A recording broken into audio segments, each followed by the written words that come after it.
The AI revolution is definitely in full swing.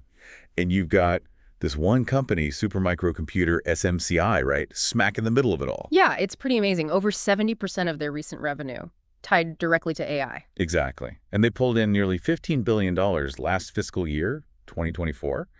Now they're talking, what, $23.5 to $25 billion guidance for fiscal 2025? Yeah. Well, it's a huge leap. It's a really powerful growth story on the surface, no doubt about it. But like you said, once you start digging. Right, it gets complicated. You find this whole web of potential issues, risks that make getting a clear picture of SMCI, well, a bit tricky. It's fascinating, though, how directly that AI boom is just pouring fuel on their revenue fire. But yeah, the underlying data, it reveals some things that, let's just say, complicate that initial excitement. For sure. So that's what this deep dive is all about. We've pulled together a bunch of research focusing mainly on the SMCI Deep Value Research Report from April 29th, 2025. Stock was at $37.27 that day. And our goal here is really to cut through the noise. We want to understand what actually makes SMCI tick. We'll look at their business, take a hard look at the leadership, their financials. Gauge what the market thinks, who owns the stock. And, crucially, pinpoint the big risks and, the potential rewards, trying to get the key insights without drowning you in details. It's almost like SMCI is a case study, isn't it? You've got this massive potential with AI butting heads with real-world stuff like, can they execute? What about governance? The economy? Good point. You can learn a lot just by looking closely at this one company. Definitely. Okay, so let's lay the groundwork in this first half. First up, understanding the business. What do they actually do? How do they make money? Right. Then we absolutely have to tackle management evaluation, especially with some of those governance flags that have popped up. That's critical. And we'll round out the first half looking at their financial health, beyond just that flashy revenue number. Makes sense. Got to understand the what before you can judge the how well. All right, Chapter 1, Business Understanding. So SMCI calls itself a total IT solution provider, but the core, really, it seems to be high-performance servers and IT infrastructure.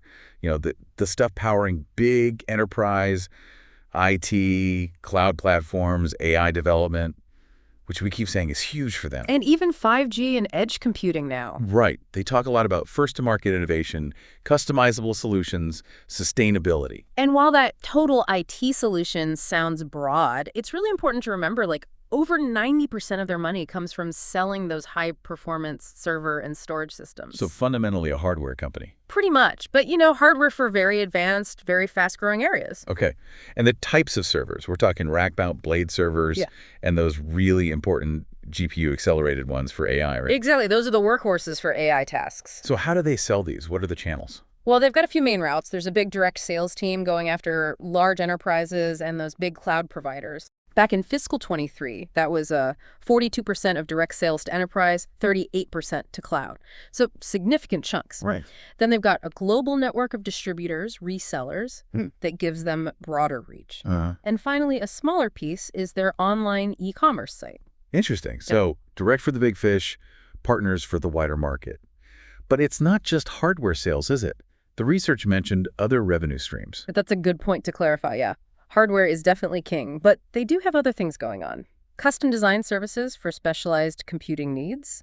That's estimated around $450 million for 2024. Not tiny. Okay. Then you've got maintenance and support contracts, maybe $320 million.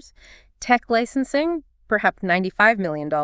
And consulting or professional services, around $210 million. That adds up? It does. They're valuable additions. But at the end of the day, their whole performance is still massively tied to selling those core hardware systems. These services depend on the hardware business being healthy. Got it. And what makes their hardware special? The report mentioned building block solutions and green computing a lot. What's that about? Right. The building block solutions thing is kind of central to how they sell themselves. It's basically a modular design idea. Like Lego. Sort of, yeah. Yeah. It gives customers a lot of flexibility to configure servers and storage, pick the pieces you need, tailor it exactly for your workload. Lots of customization. Okay. And green computing. That's all about energy efficiency. Super important now. Efficient power supplies, designs that manage heat well, and a big push into direct liquid cooling, or DLC. Ah, DLC. That's becoming a big deal for cooling those powerful AI chips, isn't it? Absolutely essential. They generate so much heat. Makes sense. So where do they fit in the market overall? Are they like Dell or HPE? Well, they're definitely a leader in those high-performance and AI server niches, but their total market share, it's smaller, maybe 3 to 6% overall. Compared to Dell, which has around 17%, and HPE maybe 16, 18%. So SMCI is big in its specific ponds, but not the dominant player across the whole ocean, you know? Right. And their main targets are enterprise data centers, cloud providers, AWS, Azure, GCP. Yep, the AML sector, again, 70% of recent revenue comes from their high-performance computing 5G. And we mentioned the revenue, nearly $15 billion in FY24, aiming for $25 billion in FY25. That's rapid growth in their focus area. Very rapid. So boiling it down, what's the core value proposition? Why buy SMCI? I'd say it's a few key things. Application optimization, really tuning the hardware. High performance, especially with those GPUs. Energy efficiency, the green computing and DLC angle. Customization via building blocks. And this perceived speed to market. Getting new tech out fast. Oh, that's the idea, yeah. So zooming out to the industry, is it a good time to be in this business? Oh, yeah. The tailwinds are strong, especially if you're heavy into AI infrastructure, which they clearly are. Like that projected growth. Exactly. North American AI server market. Projected CAGR near 28%. That's huge. Global AI market, potentially trillions by 2032. Data center spending overall is robust, too. What's driving it all? More data being created, need for real-time processing, AI moving into IoT and edge devices, that constant push for energy savings. Both cloud companies and enterprises are investing heavily in AI. Well, there are challenges, too. Always. Component shortages can pop up, supply chains can get disrupted, finding enough skilled people is tough sometimes. Right. So who are they up against? The big competitors. Mostly those big names we mentioned, Dell, HPE, Lenovo. They have scale, broader product lines, deep enterprise relationships. Anyone else? Yeah. Also the ODM's original design manufacturers. They often sell directly in huge volumes to the hyperscale cloud guys. And there's always a risk that chip suppliers might offer more complete solutions themselves. So how does SMCI try to stand out from these giants? What's their angle? It comes back to those points. Application optimization, customization, speed to market, energy efficiency, their DLC know-how. Some reports also suggest they've historically competed partly on price. Okay, so they have a niche. But is it a durable advantage? Do they have an economic moat? That's where it gets more nuanced. Their advantages seem less structural, more about execution, meaning their brand isn't as strong overall as Dell or HPE. They don't have the same scale or product breadth. There aren't big network effects. Switching costs for customers might not be super high. So their edge is? It really seems to be that speed to market, the customization, the green computing expertise, and maybe strong supplier ties. But is that speed to market edge sustainable long term? That's the big question, isn't it? It depends on keeping those supplier relationships strong, staying agile internally, because the big guys are chasing the AI server market hard too, and chip makers could always shift who they partner with. Feels less like a deep moat, more like an edge they have to constantly sharpen. Which really highlights how important management is in keeping that edge sharp. Exactly. Which leads us nicely into Chapter 2, Management Evaluation. And this is where the research raises some pretty serious flags. Yeah, this part needs careful attention. Let's start with the track record. Founder Charles Liang, CEO since '93. His wife, Chulu Liang, is SVP. Operationally, okay, huge revenue growth. We've seen that. But then there are these governance issues. Let's talk about that 2020 SEC settlement first. Right. This is, well, it's pivotal, that massive revenue growth. It's seriously overshadowed by a history of, frankly, significant ethical and governance problems. The settlement was big, wasn't it? $17.5 million penalty for accounting violations between fiscal 2015 and 2017. Improper revenue recognition was a key part. And the CEO himself had to personally reimburse the company for stock sale profits he made during that period. The SEC called them widespread accounting violations, not minor mistakes. Wow. And that wasn't the only regulatory headache. They almost got delisted. Correct. Because of those accounting issues, they couldn't file their financials on time. That put them in serious trouble with NASDAQ. They eventually fixed it, got relisted, but it definitely shook investor confidence. And it seems like history might be repeating itself, these 2024-2025 issues. Hindenburg, the auditor, resigning. Absolutely concerning. Hindenburg Research put out a report in August 24, raising new allegations, accounting manipulation, undisclosed related party deals. More damage to their reputation. But the auditor resigning, That seems huge. It's exceptionally serious. Ernst & Young, their longtime auditor, resigned in October 2024. And they didn't just leave quietly. They cited a lack of confidence in management statements. They specifically raised concerns about CEO Liang's influence over the board. Basically saying they couldn't trust the information anymore. That's the gist, yes. Which then led to more filing delays, putting them back at risk of NASDAQ delisting right before the February 2025 deadline. Did they get delisted? They just barely avoided it. But in the filings they did eventually make, the company itself admitted to material weaknesses in internal controls over financial reporting. So internal problems acknowledged. And on top of that, we learned about ongoing DOJ and SEC investigations, subpoenas related to all these allegations. It's a lot. It feels like a pattern. And didn't I read something about rehiring people involved in the first scandal? Yes, there were reports that several high-level execs implicated in the 2015-17 issues were later rehired, which, doesn't exactly scream commitment to change. So they've faced crises before. How did they respond then? And how are they responding now? Well, the first time around, 2015-17, it led to restatements, that big SEC fine, the temporary delisting, then getting back on NASDAQ. And this time? More filing delays, changing auditors from EY to BDO, setting up an internal investigation by a special committee. Did that committee find anything? According to the company, it didn't find evidence of fraud, but it did recommend governance improvements. They also brought in external lawyers and forensic accountants. They did get their filings in eventually this time, too. Right.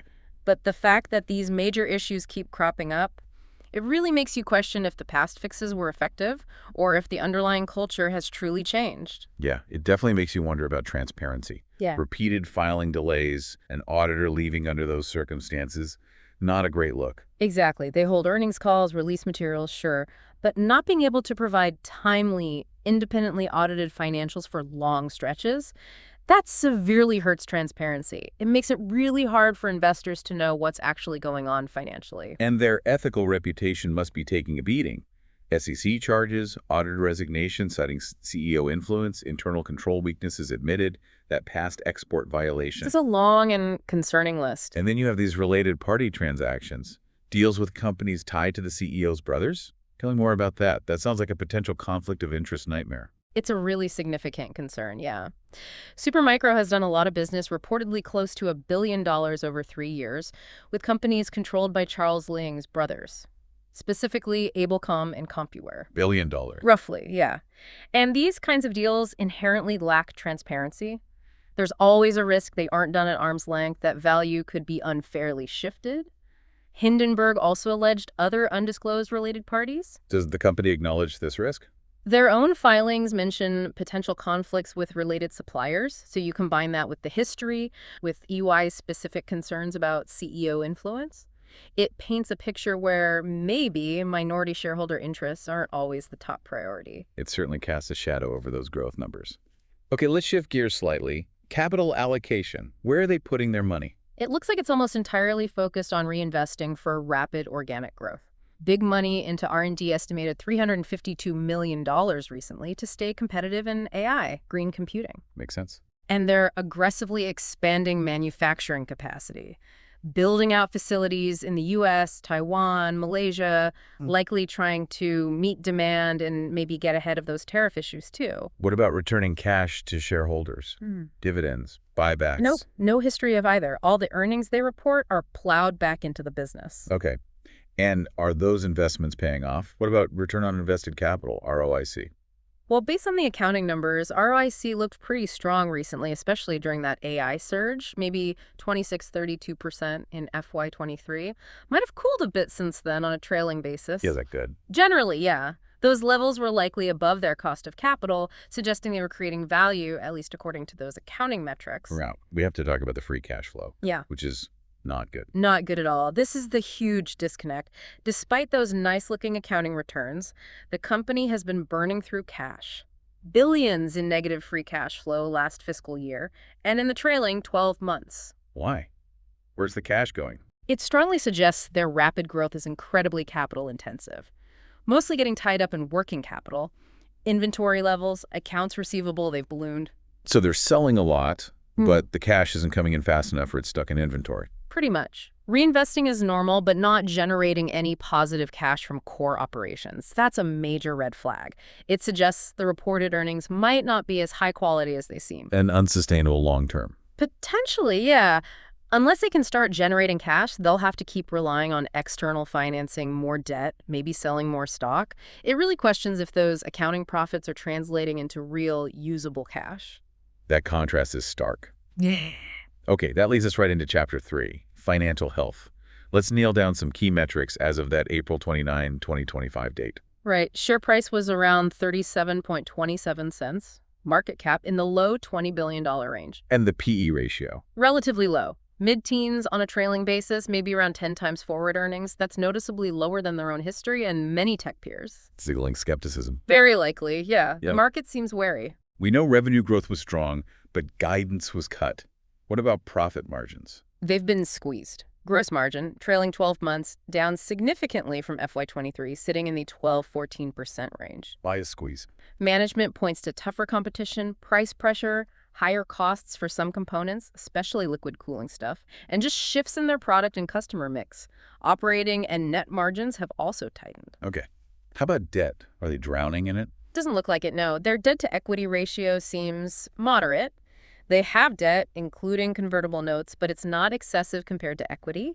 Interest coverage looks okay, too. They can pay their interest expenses. But. There's always a but, isn't there? Well, the but is that total debt has been creeping up. While free cash flow is deeply negative, that's a trend you absolutely have to watch. Taking on more debt while you're burning cash isn't ideal. Understood. And that brings us back to the negative free cash flow, around negative $2.5 billion, trailing 12 months. What does that really mean for their stability? It fundamentally undermines it, even if other metrics look okay. Reporting profits is one thing, but consistently spending way more cash than your operations generate. That can't go on forever. So they either need to fix the cash generation or keep finding external funding. More debt, selling shares. It puts them in a potentially precarious position long term. And drilling down into that cash flow problem, what about working capital efficiency? Inventory, receivables. How are they managing that? Not well, frankly. This seems to be a key driver of the cash burn. Their cash conversion cycle is really long, almost 146 days, trailing 12 months. Meaning it takes a long time to convert investments in inventory and other resources back into cash. Inventory sits around for ages, 124 days on average, days inventory outstanding. And they're slow collecting from customers 65 days sales outstanding. So cash is just tied up. Exactly. Inventory turnover is low too. It all points to poor working capital management, and that directly feeds into the negative operating cash flow. So, wow. Impressive growth story on top, but underneath. Declining margins, serious cash burn driven by inefficiency. Definitely a complex picture. Very complex. Okay, as we head into the second half, we're going to shift gears. We'll look at what the market is actually thinking about SMCI, who owns the company, and then take a really critical look at the risks, including those new U.S. tariffs everyone's talking about. Right. Getting that market perspective, understanding the ownership dynamics, and mapping out the risks is crucial for getting the full picture here. Welcome back. In the first half, we dug into Supermicro's business, the leadership challenges and governance history, and their somewhat troubling financial health picture, especially that negative free cash flow. Right, setting the stage with the fundamentals and the big concerns. Now, Chapter 4, Market Sentiment. What's the general vibe around SMCI in the market?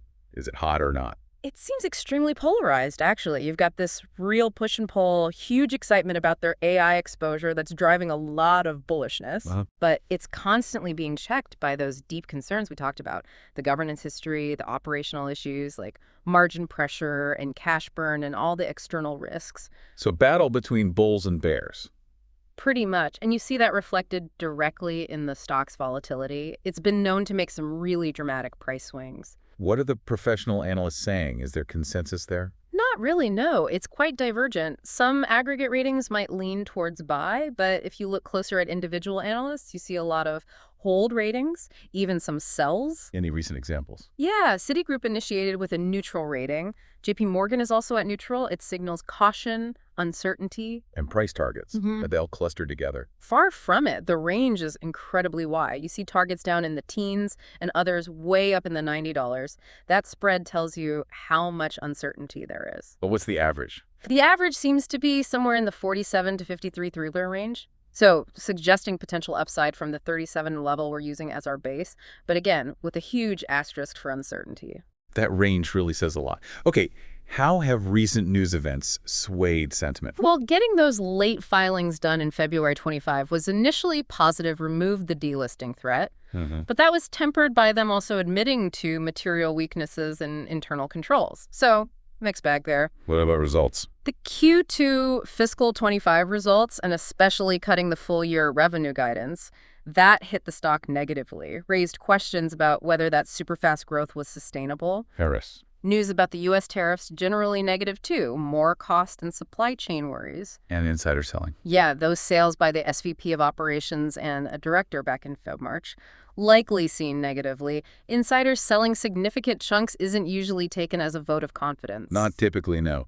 Now, the research mentioned really high short interest. What does that tell us? It tells us there's significant bearish conviction out there. High short interest, over 20% of the float being shorted, means a lot of investors are actively betting the price will go down. Does that affect the stock in other ways? It can definitely add to volatility, and it creates the potential for a short squeeze. If the price jumps up unexpectedly, those short sellers might rush to buy back shares to cover their positions, which can push the price up even faster. And options trading. Also very high volume, high implied volatility, again, signaling expectations of big price moves. Sentiment from options data looked pretty mixed, though some bullish bets, some significant bearish ones, no clear consensus there either. Sounds like a classic battleground stock then. Growth story versus fundamental concerns. Okay, let's move to Chapter 5. Ownership structure. Who actually owns SMCI? Institutions. Yeah, institutions hold a majority, somewhere between, say, 51% and 60% of the shares. Big players like Vanguard and BlackRock are usually among the top holders, as you'd expect with index funds. And insiders. We touched on this, but the founders still own a lot, right? A very high amount. Insider ownership is estimated between 14% and 28%, and it's really concentrated with the Liang family. How much do they hold? CEO Charles Liang has around 11.7%. His wife, Chu Lu Liang, holds about 12.7%. And another co-founder, Yushin Walilia, has around 2.9%. So together, that's over 27%. Yeah, well over 27% controlled just by those three. That's significant control. And what about recent insider transactions? Selling, you mentioned. Definitely leaning towards selling recently. CEO Liang sold a bit, but the SVP of operations sold a really large chunk of his shares, almost 80% of his holdings, reportedly, and one director sold their entire stake. Selling your entire stake. That sends a message. It can certainly be interpreted that way, yeah. Doesn't usually scream confidence. So how does this concentrated ownership, especially with the founders, impact governance? It's a double-edged sword, really. High insider ownership can align management with shareholders, but when it's this concentrated, Risks. risk of management becoming entrenched, less accountable to minority shareholders, and it makes those related party transactions nearly $1 billion with the CEO's brothers' companies, Abelcom and CompuWare, even more concerning. Raises those conflict of interest questions again. Exactly. And it ties right back to the history, to EY resigning and citing CEO influence over the board.